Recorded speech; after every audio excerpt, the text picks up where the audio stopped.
Hoje o nosso tema, ele continua sendo a classificação do sermão. E hoje nós vamos falar um pouquinho sobre as divisões. O sermão, ele é dividido em algumas partes para que você faça uma boa pregação, um bom esboço. Você deve dividir o sermão em algumas partes. E esse vai ser o nosso assunto nesta noite, a divisão dessa mensagem. Deixa eu só colocar aqui para gravar. Na verdade, já estou gravando. Coloquei algum botão aí que já começou a gravar. Essa aula vai ficar gravada para vocês também lá no grupo de alunos, para vocês verem e reverem. Geralmente, na sexta-feira eu edito, segunda, terça-feira já vai estar lá o link para vocês do YouTube, para vocês verem e reverem essa aula de hoje sobre as divisões do sermão. Então, já que já estamos gravando, o Jean já está por aí, a Jaqueline, a Joelma, o Kellerson, a Suelen, o Maicon já estão por aí. Se a minha voz chega bem até você, nós podemos começar nessa noite a nossa quarta e última aula de homilética. E eu quero começar da seguinte maneira, turma. Se não houver divisão no sermão, haverá confusão generalizada. A divisão visa a organização das ideias, dos pensamentos. O sermão, ele deve, em outras palavras, apresentar uma ordem. O que eu tenho falado com vocês em todas as aulas, coesão e coerência, coesão e coerência, ordem. O sermão deve ter essa ordem própria de divisões que proporcionarão a capacidade de perceber a linearidade do raciocínio. É importante o pregador mostrar para o que ele veio. Qual é a proposta da sua pregação? Existem pregadores que nós não entendemos direito a sua proposta, porque muitas vezes a sua mensagem, ela não tem eira nem beira. Muitas vezes a sua mensagem, a mensagem que esse pregador deveria trabalhar, é uma mensagem que não há um raciocínio lógico, que não há uma linearidade, não há um pensamento líneo, há uma confusão de pensamentos. Então essas divisões que a gente vai falar hoje, nessa nossa última aula, vai evitar com que você seja um pregador que faça uma salada mista, uma confusão generalizada nos teus esboços, uma confusão generalizada no seu sermão. O esboço nada mais é do que um mapa, um GPS para a gente organizar as nossas ideias. Se a gente não tiver um bom esboço, a gente não vai conseguir organizar as ideias e na hora da pregação, muitas vezes as ideias elas ficam desconexas. Nós precisamos dessa linearidade para que o nosso pensamento seja o mais organizado possível, para que a pregação ela não se torne, uma salada mista. Número 1, primeira divisão aqui dessa noite. O sermão, ele deve possuir uma ordem própria nas divisões. Um sermão não pode apresentar ideias desordenadas que não serão assimiladas pelos ouvintes. Lembra a semana passada que eu falei que o pregador abre a Bíblia no Salmo 23. O Senhor é o meu pastor e nada me faltará. Fecha a Bíblia. Aí ele fala de tudo. Ele fala de prosperidade, ele fala de salvação, ele fala de céu, ele fala de inferno, menos sobre aquilo que ele falou. Menos dentro da analogia do pastor, do pasto verdejante, do apacentar, do alimentar a ovelha, do cuidar da ovelha. O versículo que ele leu, que nós chamamos de texto base, ele está totalmente desassociado com a proposta da pregação. E isso é um erro. O pregador, em primeiro lugar, nessa primeira divisão, ele precisa apresentar uma ideia ordenada, para que isso não soe aos ouvintes da nossa audiência, da nossa igreja, como algo que não tem similaridade. Porque muitas vezes, até em finais de culto, você pergunta para as pessoas assim: o que o pregador falou? E as pessoas dizem: olha, ele falou tanta coisa, eu não consigo nem sintetizar a ideia dele. Ele falou muito, ele pregou muito, mas na verdade esse pregou muito, ele não pregou absolutamente nada, porque ele não entendeu que existe uma ordem própria. Número 1, a ordem lógica aos pontos e subpontos. Cada divisão deve estar interligada à outra de forma lógica. Vou repetir. Ordem e lógica dos pontos e dos subpontos. Cada divisão deve estar interligada à outra de forma ilógica. Nada mais é do que um elo. Um elo. Precisa haver conexão entre todos os tópicos e subtópicos. Se eu tenho uma proposta de falar, por exemplo, de salvação, qual seria o primeiro ponto que eu posso tocar? O que é salvação? Esse é o primeiro tópico. E aí eu vou trabalhar 5, 10 minutinhos, como a gente viu na aula passada, o que é salvação. Segundo tópico, como ser salvo? Tá vendo que uma coisa está ligada à outra? São elos. Como ser salvo? É o meu segundo período. Mais 5, 10 minutinhos eu vou trabalhar até a conclusão. Então, cada ponto que eu trouxer, cada tópico, cada subtópico, ele tem que ter uma ordem lógica. Ele precisa, de fato, estar interligado de forma lógica. Um ao outro, interligado de forma lógica. Isso é de suma importância, porque muitas vezes o pregador ele sai do 8 e vai para o 80. Ele sai do 8 e vai para o 800. E não há uma transição. Essa transição ela é muito brusca. É necessário que haja transição entre cada um dos tópicos. Número 2. Ordem ascendente. As divisões aumentam em força à medida que progridem.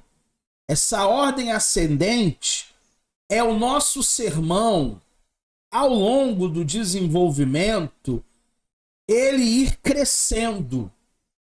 É uma escalada, é uma subida, aonde o ponto máximo você vai dar minutos antes do grande finale, da conclusão. Eu vou abrir um sermão aqui para vocês. Primeiro, aquele que nós falamos de ordem lógica. E depois eu vou abrir um sermão ascendente para vocês, só para vocês terem uma ideia de como eu construí. Olha só, o sermão de ordem lógica. Qual seria o tema? A esperança do crente. Qual seria o texto base que eu usaria?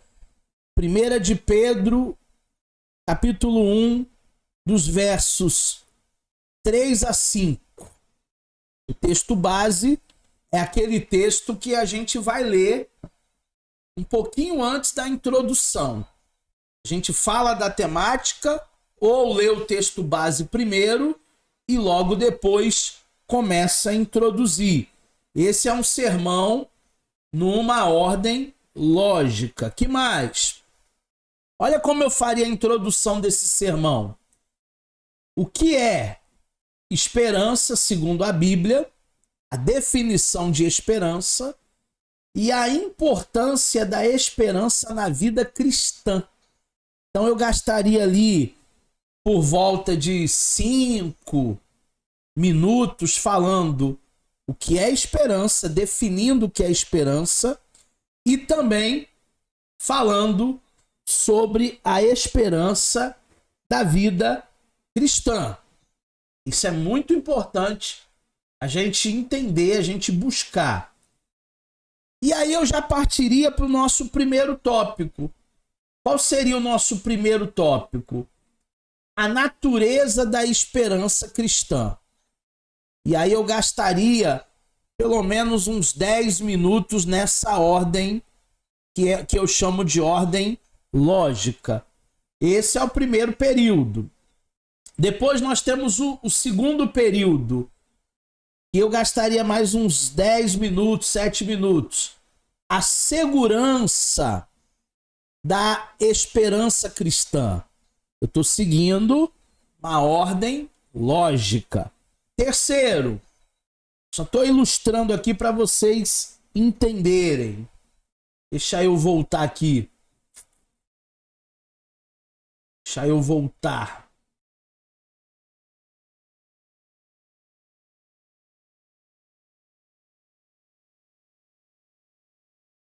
Voltei. Terceiro período e último. Eu gosto sempre de dividir as pregações, dividir as mensagens em 3 períodos. Esse seria o último período, o terceiro período. Qual seria esse período? Vamos lá. A expectativa da esperança cristã. Veja que em cada tópico eu separo com um versículo auxiliar. Aqui no caso é Tito 2,13. Eu dou uma explicação do que eu estou lendo, do que eu estou comentando, e eu faço uma aplicação. Então, tudo isso eu levo em média aí uns 10 minutos, como a gente falou na aula passada. Se a gente tem pelo menos 40 minutos, 50, gasta-se 5 minutos na introdução, 10 minutos em cada tópico, esses que eu estou mostrando é em ordem crescente, e mais 5 minutos, 10 minutos para fechar a conclusão. Logo depois a gente fecharia essa conclusão. Como eu falei com vocês, a gente pode recapitular, a gente pode fazer um encorajamento ou a gente pode fazer um apelo. Aí depende do culto que você está participando, depende da proposta que você está falando. Esse é o esboço de ordem lógica, é o primeiro que nós vimos. Agora vamos ver o segundo esboço. Deixa eu subir aqui. Esse é o de ordem ascendente.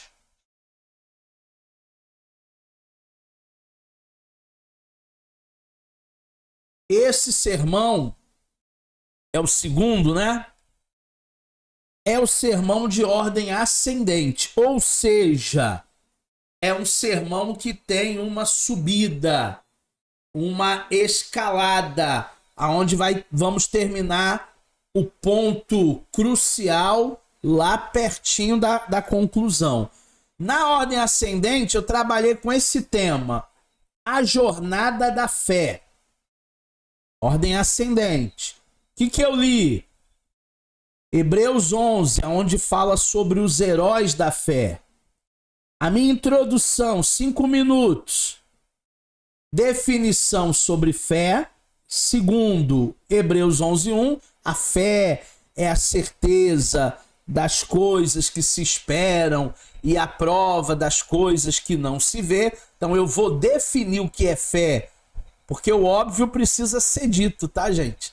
Ah, todo mundo na igreja sabe o que é fé. Nem todo mundo. Nem todo mundo sabe o que é fé.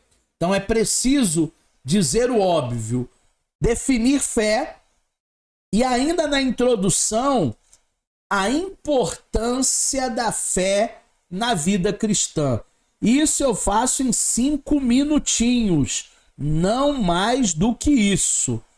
A gente faz essa explanação aí em 5 minutos. 5 minutos a gente consegue explanar dessa maneira. Primeiro tópico ascendente: fé para pequenas coisas. Primeiro tópico ascendente. Ih, fechei. Volto lá. Fé para pequenas coisas. É uma escalada, é uma ascendência. Cada ponto nós vamos crescendo ainda mais.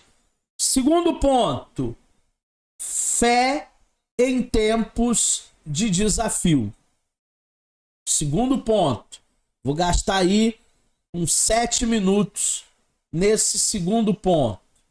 Terceiro ponto, fé para grandes promessas. Também vou gastar mais ou menos aí 7, 8 minutos.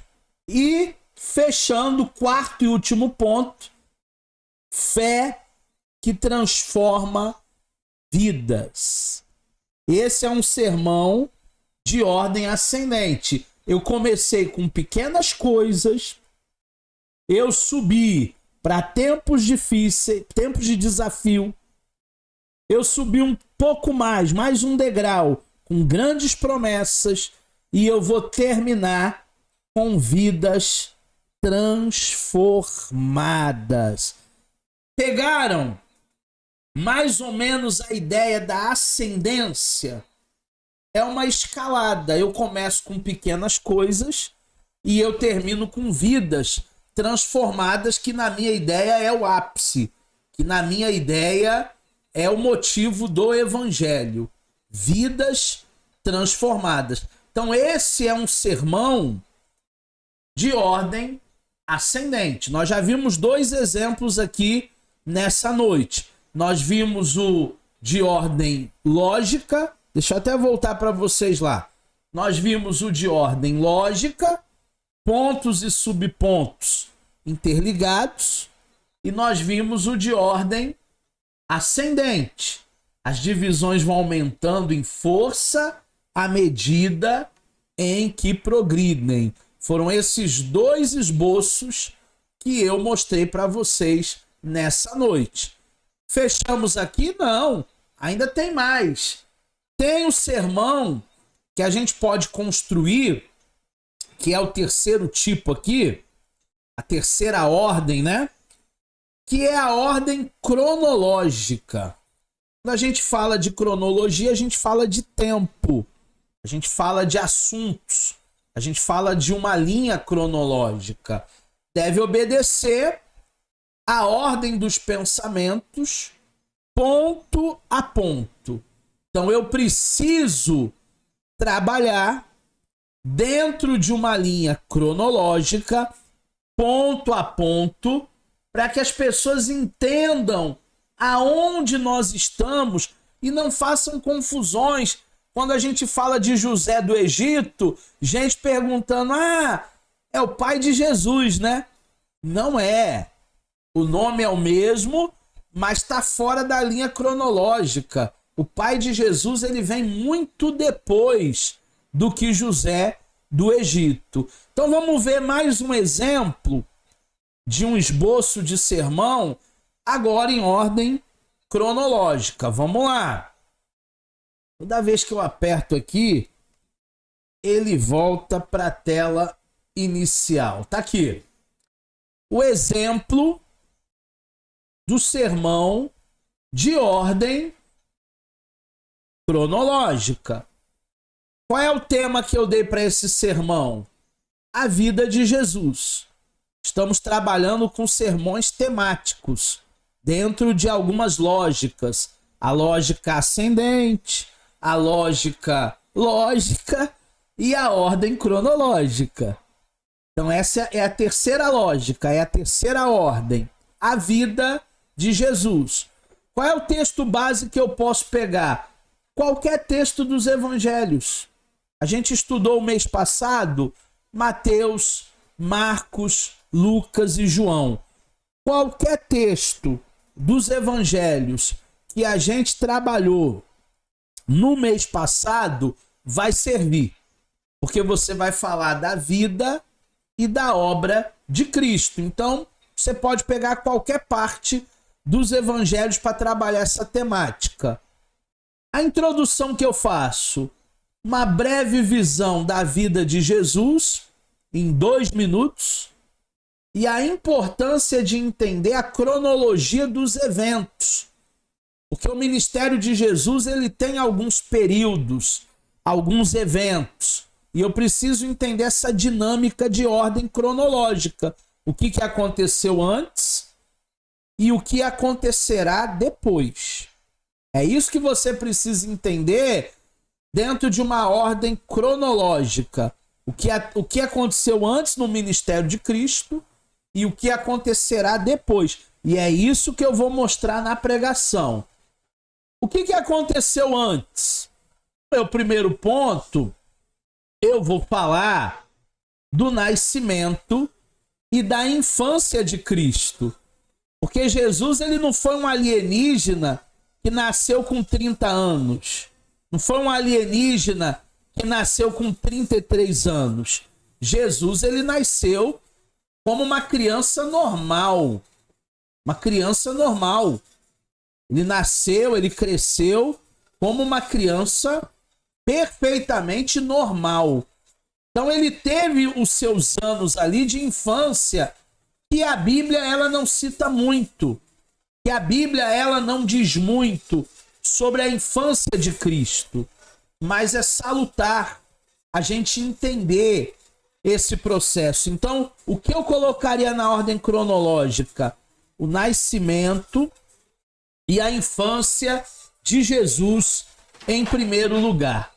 Em segundo lugar, eu falaria do batismo de Jesus.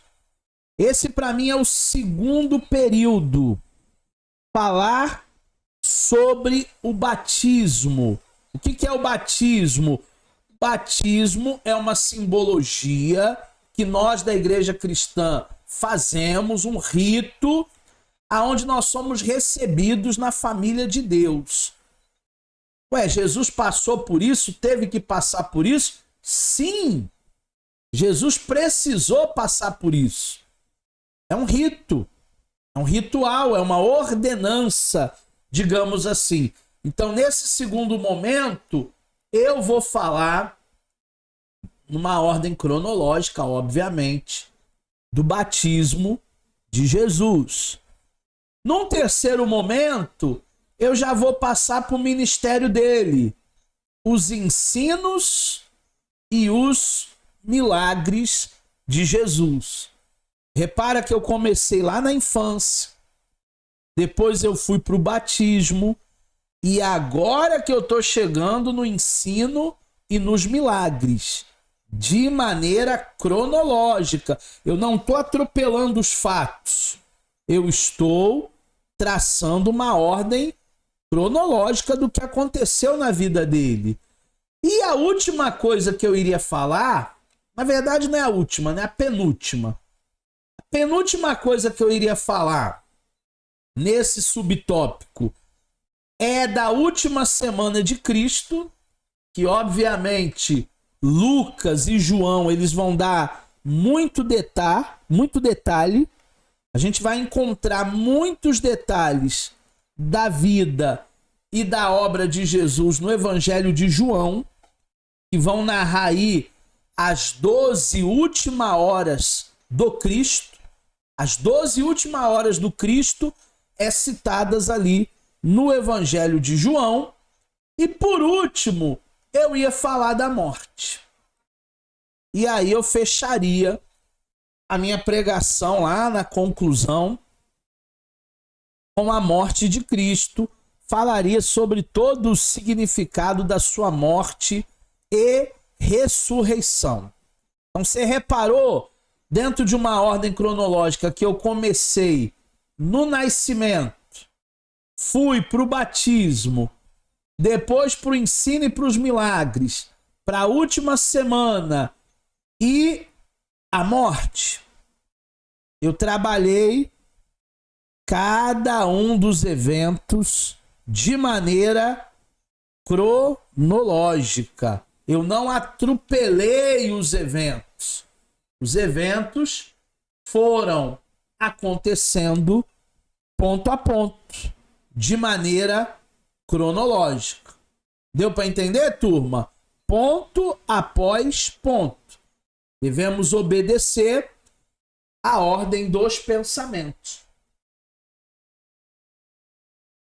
em uma lógica cronológica. Temos ainda uma quarta ordem, que é uma ordem estética.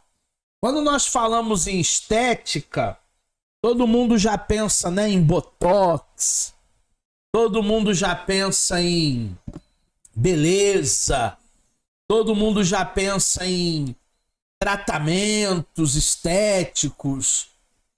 Tudo isso tem a ver. O texto que a gente vai pregar tem a ver com aquilo que a gente quer trabalhar. E quando falamos numa ordem estética, isso vai facilitar a visão para o esboço a ser apresentado. Por que vai facilitar? Porque a pessoa que está lendo, que está acompanhando a nossa pregação dentro de uma ordem estética, ela vai ter facilidade para visualizar aquela cena, como se fosse aquela cena da mulher que foi pega em adultério e que os religiosos queriam apedrejá-la, e Jesus salvou a vida dela dizendo, quem não tiver pecado que atire a primeira pedra, hein? Jesus salvou a vida dela. Ela foi salva. Quando eu trabalho esse texto de maneira estética, eu quero transportar o ouvinte para aquela cena, como se estivesse passando um filme que ele estivesse assistindo ali na hora, através da minha narrativa. Então, os sermões de ordem estética, eles servem para isso. E aí, o que eu posso trabalhar na ordem estética? Vou colocar lá para vocês. Sermão de ordem estética. O que eu posso trabalhar? Quais elementos estéticos eu posso trabalhar em um sermão com essa lógica, com essa ordem? Imagens. Projeção de imagens da natureza durante o sermão. Vamos dizer que eu vá falar alguma coisa sobre a cultura judaica ou algum tipo de região, de geografia. Se eu tenho um data show na igreja, se eu tenho um telão, eu posso pregar e posso pedir para a galera da mídia ir colocando as fotos, e colocando os vídeos, e colocando algumas ilustrações dentro do assunto que eu estou abordando. Então o sermão ele fica mais estético quando eu tenho também o audiovisual, principalmente o visual, o telão, o data show, para mostrar para a igreja algumas coisas que eu estou falando na minha pregação. Que mais? Música. Uso de música que falem sobre a criação e a glória de Deus. Eu posso também, no final da ministração ou durante a ministração, puxar um louvor, puxar uma música, ou até mesmo, se eu não for nem cantar, eu posso lembrar de alguns versos de determinadas canções. Olha, turma, olha, povo de Deus, não tem uma canção que diz assim, assim, assim? Eu posso recitar partes de algumas músicas para que a minha pregação esteja mais estética. E ainda, ilustrações, histórias, exemplos que destacam a beleza e a complexidade da criação. Então eu posso fazer algumas ilustrações, como aquele pregador que está na rádio todo dia, o John Ribe Palharim, ele usa uma pregação de forma estética, porque ele pode trabalhar de maneira estética várias coisas através daquelas ilustrações do reino. Então, pode-se trabalhar muita coisa, mas muita coisa mesmo, quando a gente começa a entender esses aspectos estéticos dentro de uma boa pregação. Então, o que eu quero que você entenda é justamente isso nesta noite. Essa ordem que nós estamos falando aqui. Primeiro começamos numa ordem lógica, depois passamos para uma ordem ascendente, depois passamos para uma ordem cronológica e agora estamos falando de uma ordem estética. São 4 tipos de ordem, 4 tipos de lógica para 4 tipos de pregações diferentes. Obviamente você não vai aplicar esse tipo de pregação, esse tipo de ordem, né, nas mesmas pregações. Não. Uma pregação você vai usar mais a lógica cronológica, porque ela se encaixa melhor ali. Outra pregação você vai usar uma ordem ascendente, porque ela se encaixa melhor ali. Outra pregação você vai usar uma ordem estética. Cada pregação você vai usar dentro da sua lógica. Deu para entender? Se você quiser falar alguma coisa, perguntar, faz igual a Jaqueline semana passada. Levanta a mão, né? Tem um botãozinho aí que é um botãozinho amarelinho no seu aplicativo, que é levantar a mão. Só você procurar ele, levanta sua mão, pede a palavra, que eu lhe dou a palavra no exato momento que você levantar as mãos, ou para perguntar, ou para participar, para a gente não sair com dúvidas, porque essa última aula nossa ela é muito densa e você não pode sair com nenhum tipo de dúvidas. Já falamos então da ordem de cada tipo de sermão. Agora vamos falar de transição. O que seria transição? Transição é a capacidade que um pregador deve ter ao passar de um ponto para outro, na mesma mensagem, na mesma pregação, na transição de um ponto a outro. Faz-se necessário uma correta condução de pensamentos por parte do pregador para que o ouvinte compreenda a sequência de ideias. Gente, nada mais é do que o elo. O que une o elo? O elo de uma corrente. É isso. É a transição. É eu conseguir transitar de um ponto para outro, de um tópico para outro tópico, dentro do mesmo assunto, com uma determinada ligação, que nós chamamos aqui de transição. Essa ligação é a transição. A gente vai ligar os pontos. Lembra quando você era criança que a professora dava uma folha para você cheia de pontinhos e você tinha que ligar os pontinhos e quando você terminava de ligar todos os pontos, saía lá um desenho bonito? Lembra disso? Quando você era criança, ligava os pontinhos e aí saía um desenho? É transição, gente. Quando você consegue fazer um bom esboço, você vai ligando os pontos, de maneira que o primeiro tópico tem a ver com o segundo tem a ver com o terceiro, se for necessário, o quarto, e ali você fecha na conclusão. Um assunto levando a outros assuntos. Isso é transição. Isso tem que haver essa harmonia no teu esboço. Em sexto lugar, nós temos o que nós chamamos nessa divisão aí de pertinência. O tempo presente deve estar sempre presente. Olha a redundância.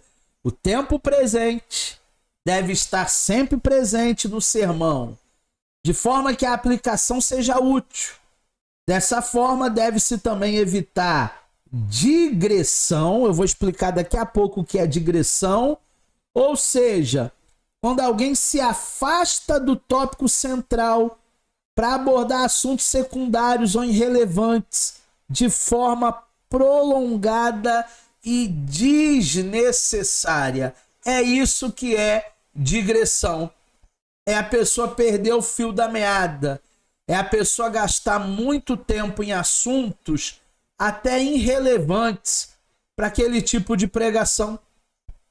Ela fala de outras coisas, ainda usando o exemplo do Salmo 23.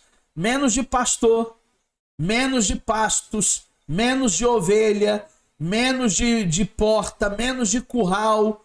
Ela fala de tudo, mas ela acaba se esquecendo da pertinência. A nossa pregação, ela tem que ser pertinente, turma. Eu não posso entrar numa determinada seara, num determinado assunto que não tem absolutamente nada com o texto base, não tem absolutamente nada a ver com aquilo que nós estamos falando, não tenha nada, absolutamente nada a ver com aquilo que nós estamos pregando. Tem que haver uma pertinência entre esses pontos. Esses pontos, eles são de grande relevância. Tem que ser pertinente. Em sétimo lugar, simetria. A correspondência que deve estar presente entre as partes situadas em lados opostos. É indispensável a harmonia que deve existir entre as partes distintas das divisões. Como assim simetria? Mês passado, eu preguei em algumas igrejas sobre José do Egito.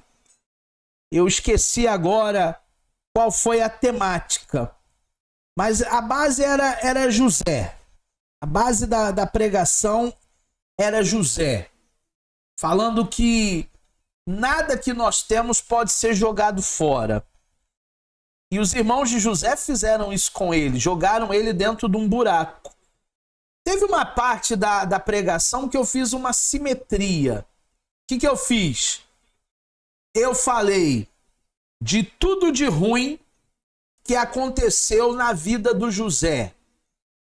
E depois, em um segundo período, Deus mudando a sorte de José.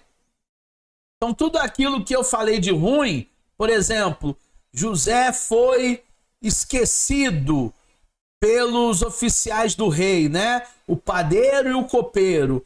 Aí, quando Deus muda a sorte do José, ele já não é mais esquecido, ele é lembrado pelo próprio padeiro, pelo próprio copeiro. Quando eu estava lá na prisão, teve um homem que interpretou o meu sonho do padeiro. E foi, batata. O que ele interpretou aconteceu. E aí Faraó manda chamar o José. Eu fiz uma simetria entre alguns pontos negativos da vida de José, humilhado, esquecido, traído. E depois, quando Deus mudou a sorte dele, os mesmos pontos, só que agora de maneira positiva, trabalhando então essa simetria. Então você pode usar essa sua criatividade na pregação. Não é tudo que aconteceu na vida de José que foi ruim. Tem uma simetria ali, tem 2 períodos da vida dele. Em 8º lugar, a ordem das divisões. Olha que interessante. Cada sermão deve possuir uma ordem própria, a fim de que cada pensamento siga um caminho lógico, natural, de forma que seus ouvintes venham a entender exatamente o que se quer dizer. Um esboço mal preparado dificulta ao pregador a chegar ao fim do sermão. Antigamente, quando ainda não havia GPS, você pedia para as pessoas explicarem determinados caminhos, determinados endereços. E tinha gente que pegava um pedaço de papel, às vezes até um papel de pão, e pegava uma caneta e começava a desenhar rua, começava a desenhar esquina. Isso aí na época dos nossos pais, dos nossos avós. E eles tentavam fazer o que o GPS faz hoje. Ó, você vai pela rua tal, na terceira direita você vira, depois você passa 2 e quebra a esquerda. Só que muitas vezes, se essa ordem não fosse bem entendida no diálogo, no desenho, no papel do pão, o que acontecia? A gente se perdia de todo jeito. Então o pregador, ele até pode tentar fazer um esboço, mas se o esboço que ele fizer for um esboço mal feito, se ele não trabalhar direito, eu digo sempre, né, fazer o dever de casa. Se esse pregador não fizer o dever de casa, na hora da pregação, ao invés do esboço ajudar ele, vai embananar mais, ele vai se enrolar mais ainda. Porque não foi um esboço feito dentro de uma ordem de divisões. Gente, nós temos que trabalhar melhor essa ordem. Por que eu peço para vocês que estão iniciando na teologia, nas pregações, fazerem no máximo pregação com 3 tópicos? Porque quanto mais tópicos você for falar, mais aquilo ali pode te enrolar. 3 tópicos é o ideal. 3 tópicos, geralmente na minha cabeça trabalha assim. Eu vou falar sobre salvação. Então, primeiro tópico, eu vou conceituar o que é salvação, porque tem gente que não sabe. Segundo tópico, eu vou falar do problema do pecado, porque o pecado é um impeditivo da salvação. Terceiro tópico e último, como ser salvo. O que eu tenho que fazer para receber salvação? Pronto! Em meia hora você trabalhou bonito aquele assunto com esses 3 tópicos. O que é salvação, o que é pecado, ou o que leva uma pessoa a uma vida de pecado e perder a salvação, é uma problemática. E o terceiro, o que fazer para ser salvo? O que fazer para vencer o pecado? Enfim, 3 tópicos. Porque dessa maneira, você fazendo o arroz com feijão bem temperadinho, bem feitinho, é melhor do que você querer colocar 50 tópicos e não ter tempo para trabalhar todos eles. A não ser que você pregue em série, né? Eu, quando era pastor, presidente de igreja, eu pregava em série. Eu tinha 52 domingos no ano para eu pregar. Então eu não tinha pressa, eu podia falar de um tópico a cada domingo. A pregação podia ser 52 domingos. No ano mesmo da pandemia, nós falamos sobre, logo após a pandemia, em 2021, nós falamos sobre superação. Foi o ano da superação. E a cada domingo eu trazia uma temática dentro do assunto superação. Mas eu pregava 52 domingos no ano. Tinha tempo. Diferente de quem é convidado para apenas um dia, uma ministração. Então, essa ordem de divisões é importantíssima. O segundo item, dentro dessa divisão nossa, o sermão deve ordenar suas divisões pelo sistema alfanumérico. Como é que geralmente eu faço? Vocês viram lá nos meus esboços, assim, ó. Os pontos principais, eu coloco algarismos romanos. Eu ia falar algoritmos, né? Tão acostumado com a internet, eu ia falar algoritmos. Não, algarismos. Então, os pontos principais eu coloco em romano. Eu gosto de trabalhar assim, é meu método. Os subtópicos eu coloco em algarismo arábico, que é o que a gente usa. 1, 2, 3. E os pontos que eu vou relacionar dentro desses subpontos, aí eu coloco letra. Letra A, letra B, letra C. Essa é a maneira,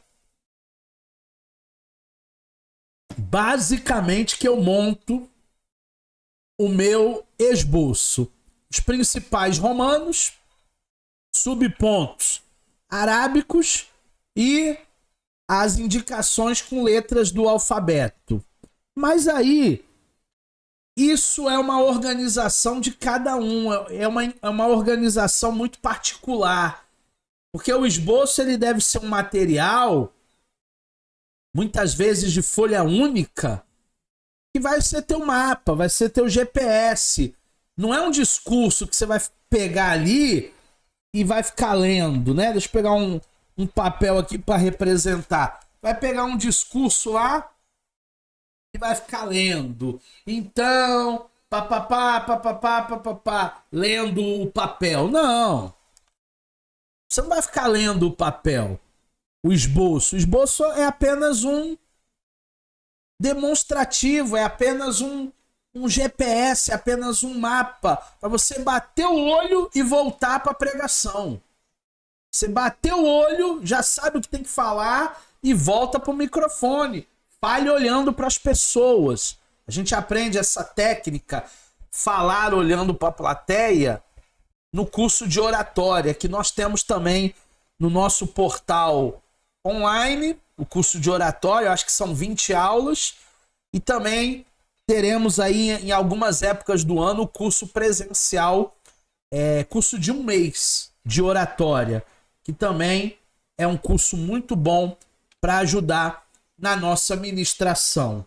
Vamos ao terceiro ponto, que é o número de divisões. O número de divisões, isso é o número de pontos principais em uma pregação.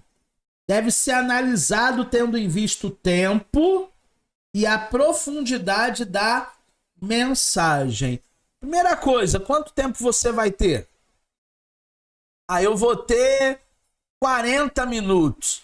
Então trabalha com 3, 4 tópicos. Eu acho que já tá legal. Não, eu vou falar de 12 passos para a vitória. Mas 12? Como é que você vai falar de 12 coisas num período de meia hora?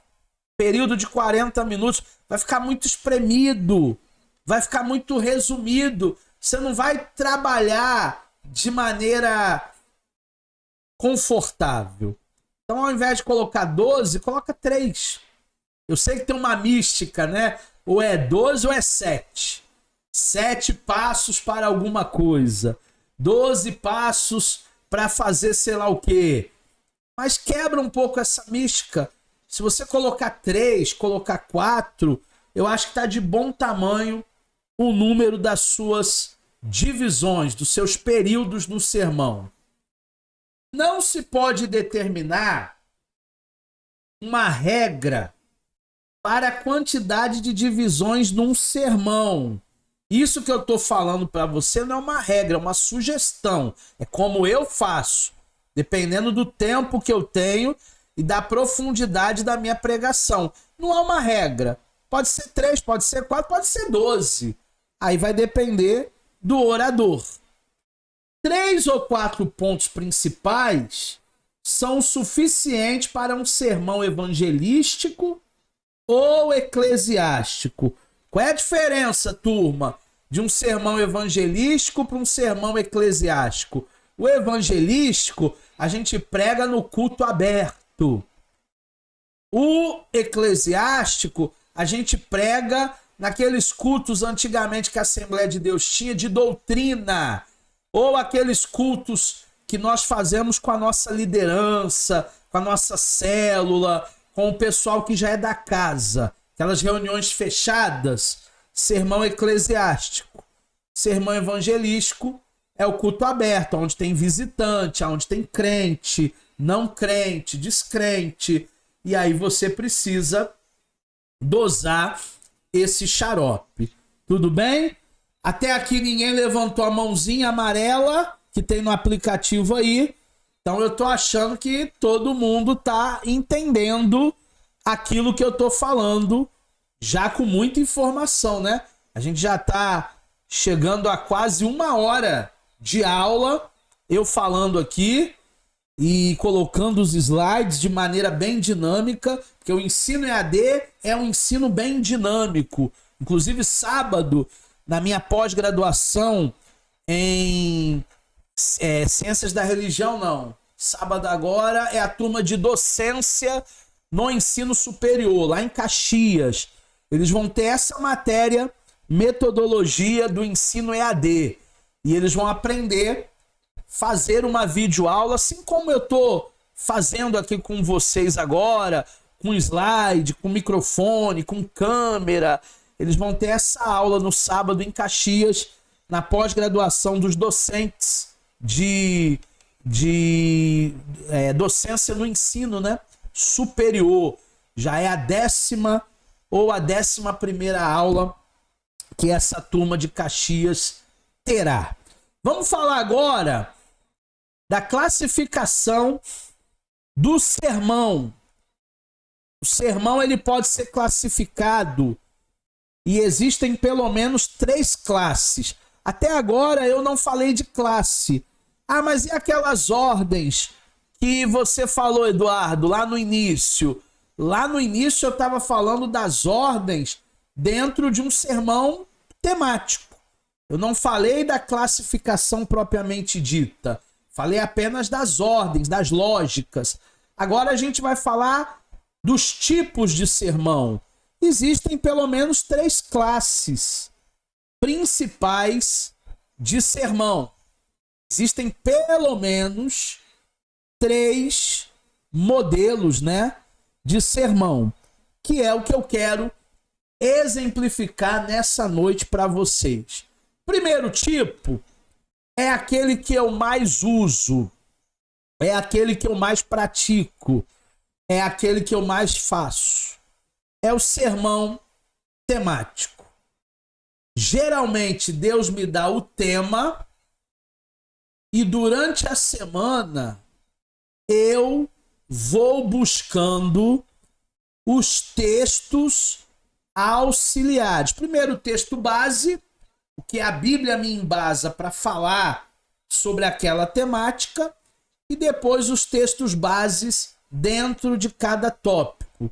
Então, eu posso, por exemplo, orar a Deus e pedir a Deus uma mensagem, um tema para eu falar no domingo. Geralmente comigo acontece assim. Aí Deus vai me dar um tema, né? Pequenas decisões, grandes consequências. Deus me deu, é um tema. Pequenas decisões, grandes consequências.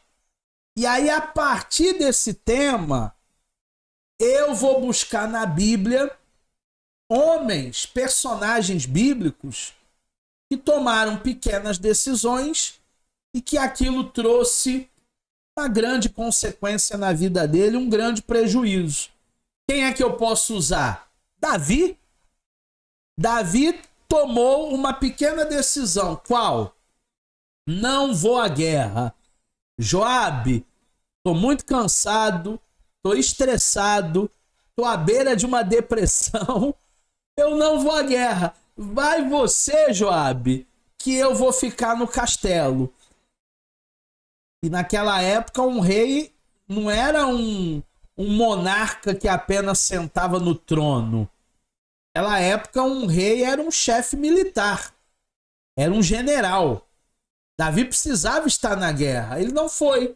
Ele tomou uma pequena decisão, não vou. Tem gente que faz por mim, tem gente que vai por mim. Joabe. O que aconteceu? Deu tudo errado. Ele almoçou naquele dia, foi para a varanda se espreguiçar, viu uma dona que não tinha muito pudor, que era Batseba. Ela estava se tomando banho, se banhando.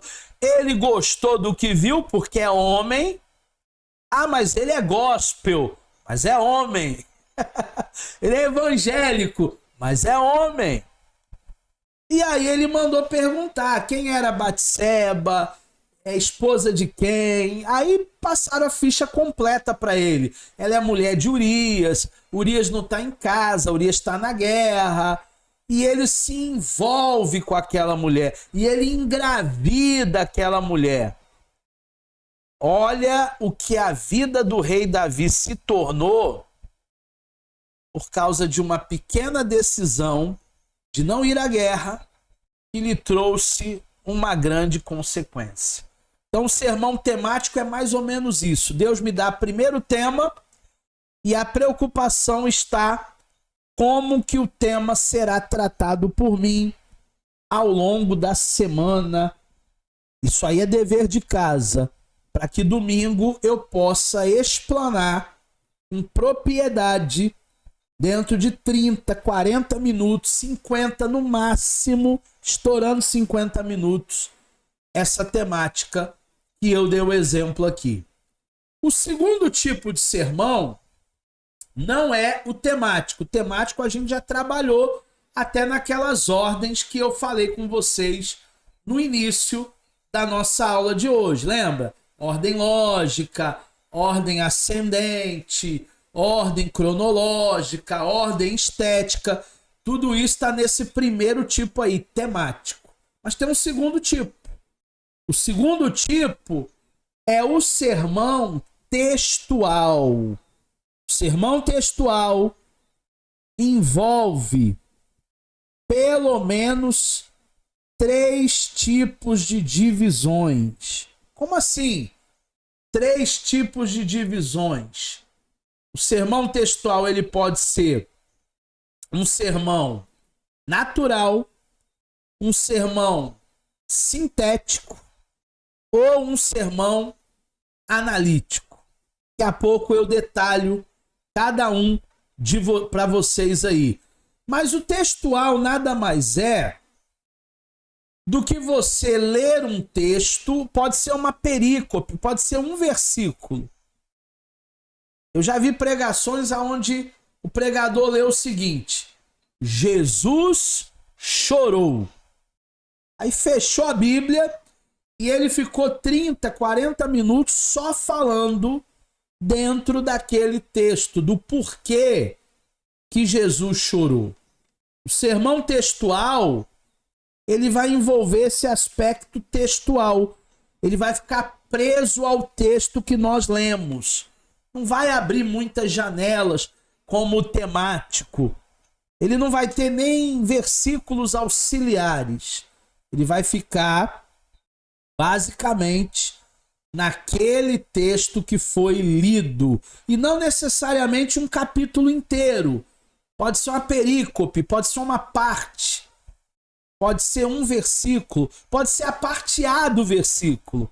Pode ser a parte B do versículo.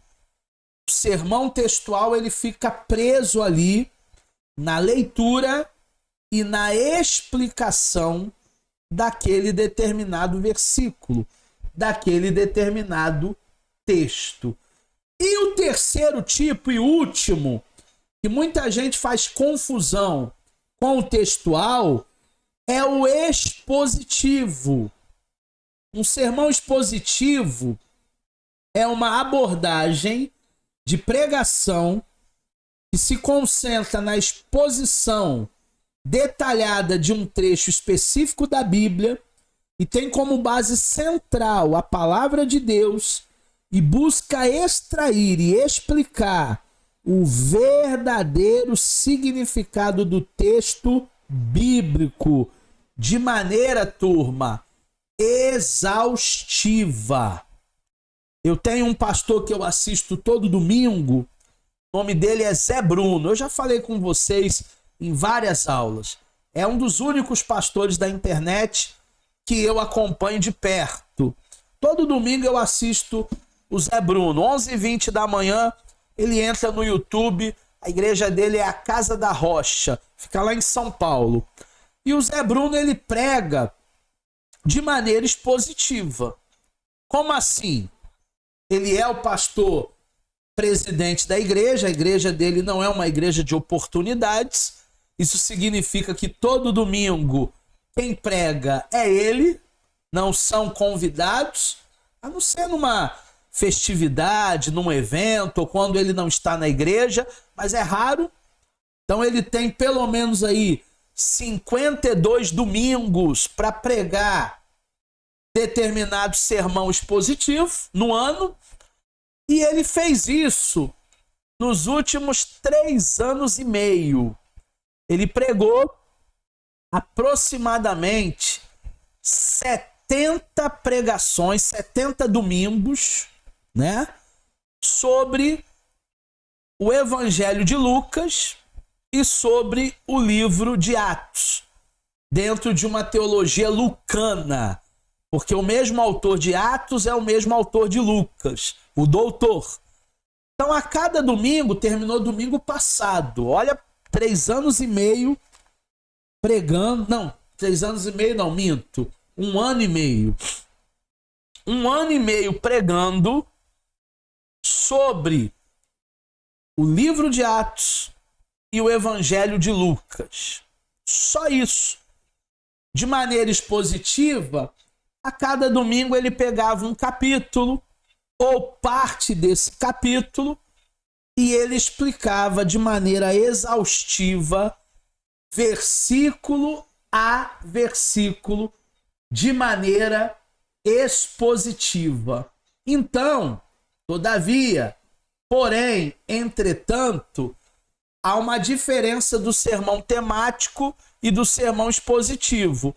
O sermão temático, ou melhor, textual e expositivo, desculpa, porque o que o pessoal mais confunde é textual com expositivo. O textual, você vai pegar uma parte do texto e você vai explicar naquele determinado domingo. No outro culto, você pode pregar outro texto de outro livro. Não há uma sequência expositiva. Já o sermão expositivo tem uma sequência. Se eu comecei a estudar com vocês, a ler com vocês as parábolas, então de maneira expositiva, a cada domingo a gente vai explicar uma parábola, até não haver mais nenhuma parábola que nós não trabalhamos.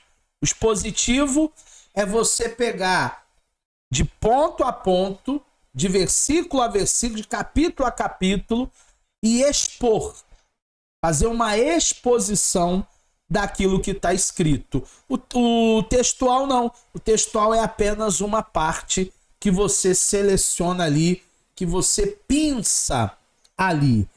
Agora, tem características importantes no sermão expositivo. Ele precisa ter o foco no texto bíblico e não no tema. Diferente da maneira que eu trabalho, né? Eu foco no tema, mas o expositivo não. O expositivo foca no texto. Ele precisa da fidelidade ao texto, fidelidade no sentido de não sair para outros textos, continuar no mesmo texto. Ele precisa do contexto e da aplicação, e aí é a função do pregador contextualizar aquela passagem que ele está lendo. Até porque tem pessoas ali que nunca abriram uma Bíblia, são visitantes. Ah, mas todo mundo sabe quem é Jonas. Não, tem gente que não sabe quem é Jonas. Ah, mas todo mundo sabe quem foi Melquisedeque. Não, tem até crente que não sabe quem foi Melquisedeque. Então tem que contextualizar. E também precisa ter uma estrutura, turma, clara, límpida, cristalina, objetiva. É importante que o sermão expositivo, apesar de exaustivo, ele tenha essa estrutura clara, que a gente não deixe no ar algumas temáticas. Tem pregador que faz isso. Ele cita determinada coisa, mas ele não explica. E aí a grande maioria fica boiando. O que ele está falando? É sobre o quê?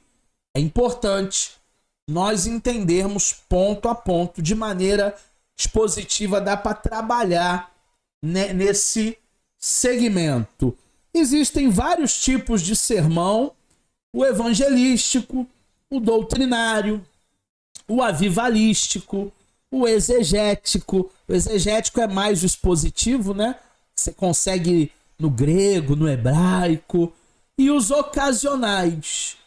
Como assim, professor Eduardo, os ocasionais?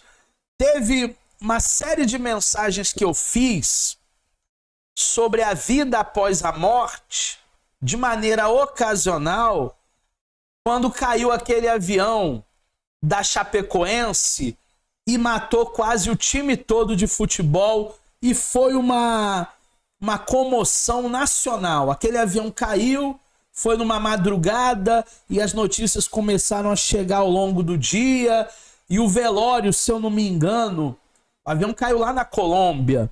O velório, se eu não me engano, foi aqui no Brasil, em Chapecó, num sábado de manhã ou num domingo de manhã, e eu aproveitei que só se falava disso, e eu fiz naquela época vários sermãos ocasionais sobre a vida após a morte, sempre elencando ali a ocasião. Então a gente pode fazer isso na Páscoa, a gente pode fazer isso no Natal, a gente pode fazer isso no Dia das Mães.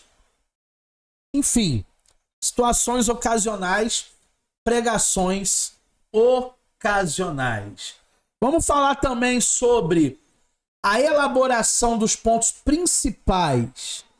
É bom que se entenda que cada divisão principal obedece a um tipo de uniformidade.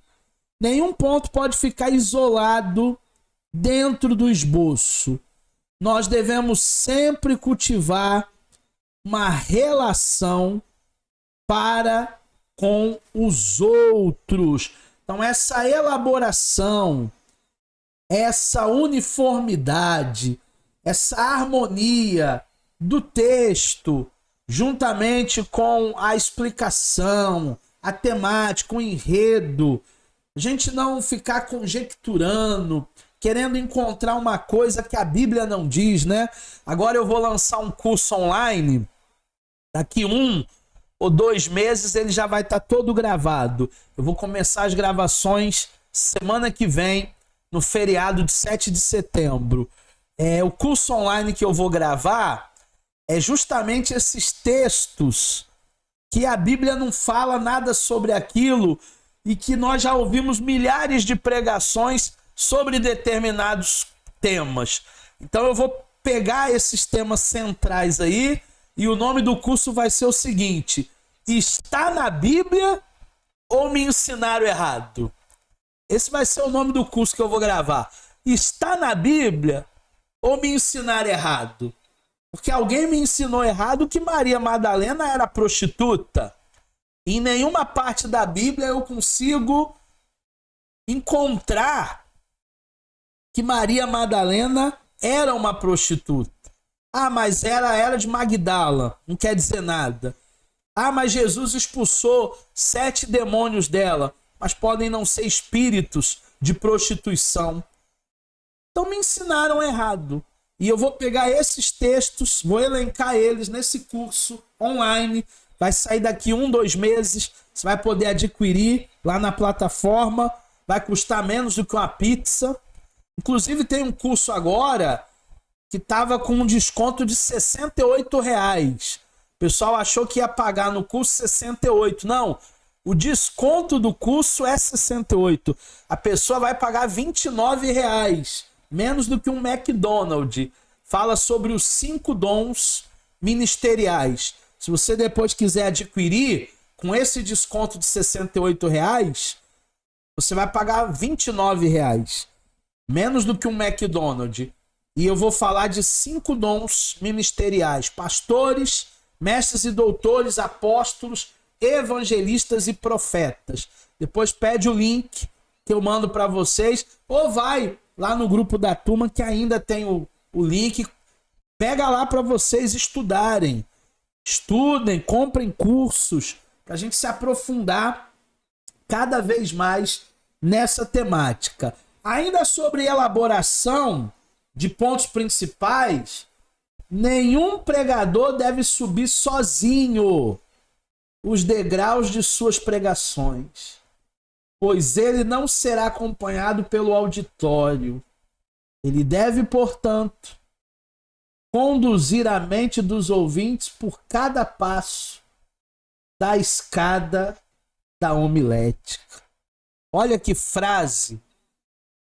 Às vezes os pregadores eles querem subir sozinhos, com a sua habilidade, com a sua dialética, com a sua oratória, com a sua capacidade. E muitas vezes eles falam coisas que a Bíblia não diz e assassinam a hermenêutica, assassinam a exegese. A gente não pode subir sozinho. Se nós temos o auxílio da homilética, subamos através dessa escada. Se a gente subir com essa escada, vai ficar mais fácil.